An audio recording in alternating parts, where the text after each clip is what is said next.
អូខេតោះជំរាបសួរពុកម៉ែបងប្អូនទាំងអស់គ្នាថ្ងៃនេះយើងមានជាមួយនឹងប្រអប់លេខថ្មីបងហើយតម្លៃវិញធូរណាសម្រាប់បងដែលគាត់ចង់បានប្រភេទប្រអប់លេខជប៉ុនសុទ្ធ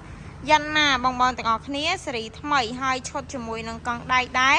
តម្លៃវិញធូរមែនតើបងមានជាមួយនឹងឈុតកង់ដៃនិងឈុតកង់កស៊ូសម្រាប់បងអតិថិជនដែលគាត់មានតម្រូវការចង់បានជាមួយនឹងប្រភេទដៃថ្មី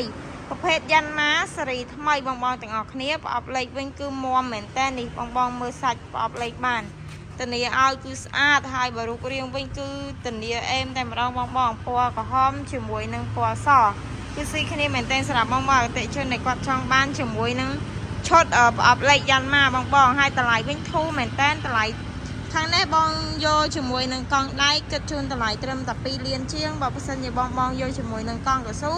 គិតតម្លៃ3លានស្ដើងឯងបងខុសលុយគ្នាតិចតួចអញ្ចឹងសម្រាប់បងអតិថិជនដែលគាត់ចង់បានជាមួយនឹងប្រភេទប្រអប់លេខយ៉ាន់ម៉ាថ្មីបងទាំងអស់គ្នាធានាជូនបងរយៈពេល1ឆ្នាំពេញបងទាំងអស់គ្នាមានជាមួយនឹងប្រភេទសេរីថ្មីបងនេះប្រអប់លេខគឺមានតាន់ហើយទេគឺរុំថងមកមកស្អាតបែបនេះតែម្ដងសម្រាប់បងនៅខេត្តក៏ផ្ញើបានដែរដោយសារអីវ៉ាន់គឺធានាជូនពុកម៉ែបងប្អូននេះដៃគឺយើងរុំថងមួយចិត្តឲ្យវាស្អាតចឹងសម្រាប់បងអតិថិជនដែលគាត់ចង់បានជាមួយនឹងឈុតប្រអប់លេខជប៉ុនសុទ្ធ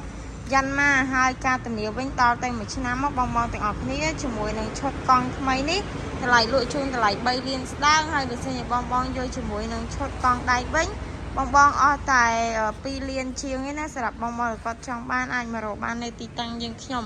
តម្លៃគឺធូរជូនពុកម៉ែបងប្អូនតែម្ដងតោះអញ្ចឹងវីដេអូយើងមានតែប៉ុណ្្នឹងទេអរគុណច្រើនបងជំរាបលា